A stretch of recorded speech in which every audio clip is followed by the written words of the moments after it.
Hello, this is a video on how to create missions, encounters and NPCs on compcon for the system Lancer. As you can probably see, we're not starting off on compcon but rather on the massive press page for the Lancer core book. This is because we are here for something very important, the Lancer NPC data for compcon. When you purchase the book, you'll get access to it, a short little file, and this will be named something along the lines of Core Book NPCs LCP. Keep an eye on that one because it will be very important soon. Alright, so assuming you've downloaded it, we'll now go over to compcon. You see that there are several, little pages we can go to here, but the important one to begin with is Content Manager. We'll go here and we'll go to Install Content. We'll select an LCP file, and you see there will be, for me, several of them, but assuming you, downloaded the correct LCP, you should have this one, Lancer Core NPCs. Good. You can double click it or, select it to upload, and, you'll upload it. At which point you can go over to the LCP directory, and you should see this one, Lancer Core Book NPCs. This means that you have now uploaded these NPC files to, compcon and can use them. Right, what does that actually mean? This particular LCP file contains two things primarily. A few NPC classes and a few NPC templates. The NPC classes are from this Ace all the way down to, I believe, Monstrosity. Good. So Monstrosity to Ace. All of these are the NPCs you now have access to. If you now go over to NPC templates, these are things you can use to modify your NPCs with. These in the core book include from Commander all the way down to Vehicle. These four are from, Homebrew and can be ignored. So from Commander all the way down to Vehicle. Those are the templates you have gained access to now. Now the question is, how do we use them? To answer that, we'll have to go to Encounter Toolkit. And we'll have three options available. To begin with, the NPC roster. We'll go down here, and we can, add a new NPC. For, this particular case, we'll add a Bombard. Add new Bombard. Good. We now have a new Bombard available. We can rename this to Test Buddy. Good. We can decide which tier it is, which basically just means which license level you'll be using this enemy for. They have gone over that in the book already, but as a quick reminder, it's about 0 to 4 for tier 1, 5 to 8 for tier 2, and then 9 and above for tier 3. It's not an exact science, but that is about the license levels there. There's also the custom option, which, I do not recommend to begin with, but it is there in case you want to make any modifications of your own. Right, but for this case we'll use a tier 1 enemy. We can also add a template, as I was talking about before, and we can add multiple even. Some of them exclude others, such as Elite and Grunt not being able to be used together, but, we can, for example, use a Pirate and an Ultra together. So let's make that. Let's make a Pirate, or a ship, Ultra. Okay, so these are two templates. So this is now a ship Ultra Bombard. Right, and you see, it has a fuck ton of things. You can ignore most of these, but if you want to modify further, we have something called optionals, which, as you saw here, I can just click Add Feature, and I get a long list of things I can add. So we can add Legion, for example. And now I have access to Legion on this particular NPC. Good. And then if I want to say something, like this is a friendly friend, I can add that on the NPC notes. This is usually just the text for yourself or information for the players and such, and not really that important, even though it's fun to play around with. But yeah, we have now created our test buddy.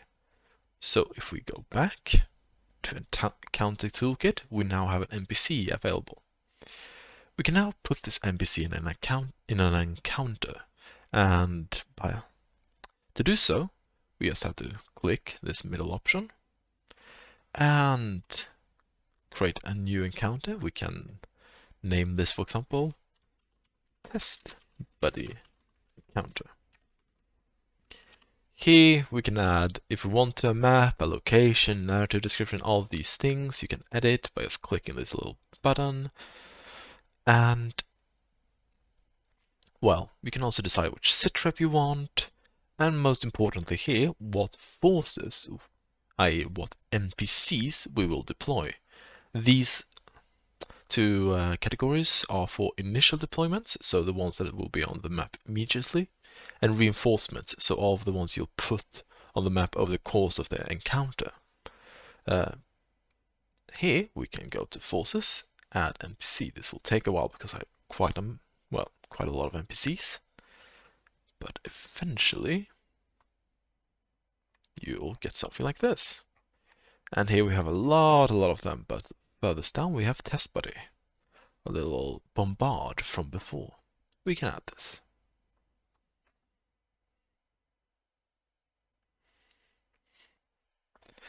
Again, it will be quick on your computer. Mine is just dying, which is the reason why it is struggling this much.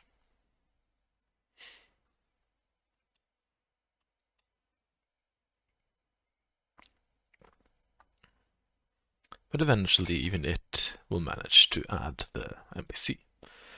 In which case we can now, well, let's say I want 2 of them. I can just click on this and I will get an extra copy. If I want to add another NPC, it is the same process.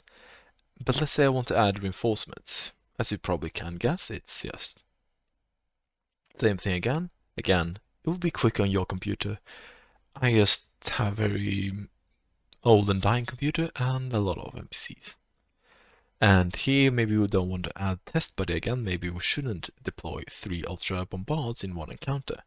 So instead we go to Test Dummy. And we can just add this. And we now have an NPC in reinforcements. We can similarly here just copy it and boom! We've now added an extra test dummy. Great. Okay, we can now go back to the account. There. So now we have created our NPCs. We have built an encounter, and now we can go to the mission runner. Here is the actual mission runner, which is where you run the missions you've made, and the mission builder, where you combine the different encounters you have into a larger mission. Okay, so let's say we want to create a new mission. Good. Again, yeah, gonna take a while. Here I have a bunch of missions, but we have Test Buddy Encounter. Good. Here we have Test Buddy Encounter. But let's say I don't want them to have to go into the next fight without getting any repairs in. Then I can just click Add Rest. Yeah, so we now have our Test Buddy Encounter and then a short rest where they can repair and such. We can select whether we want a short rest or a full rest. I recommend a short rest for most missions. And then we want a second encounter. Here we have our Test Dummy Encounter.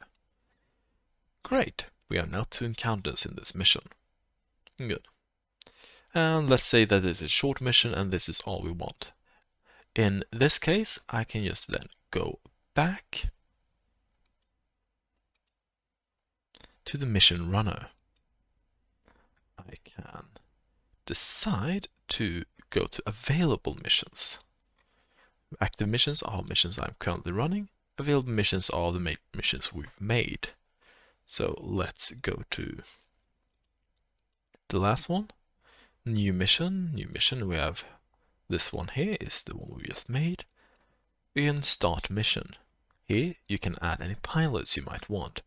I have a bunch of them available here, but let's go with Bob. Good, I've now added Bob, who will alone have to fight all of this. That doesn't seem that fair, so let's add another in the form of the arrow code. Good. And that's basically long and short of it. Now we can just click start. And this should take us to, well, our encounter where, well, this is for another day, but basically you run the entire thing. And that's pretty much that. This has been how you create missions, encounters, and NPCs on compcon, and I hope it has been of some use at the very least.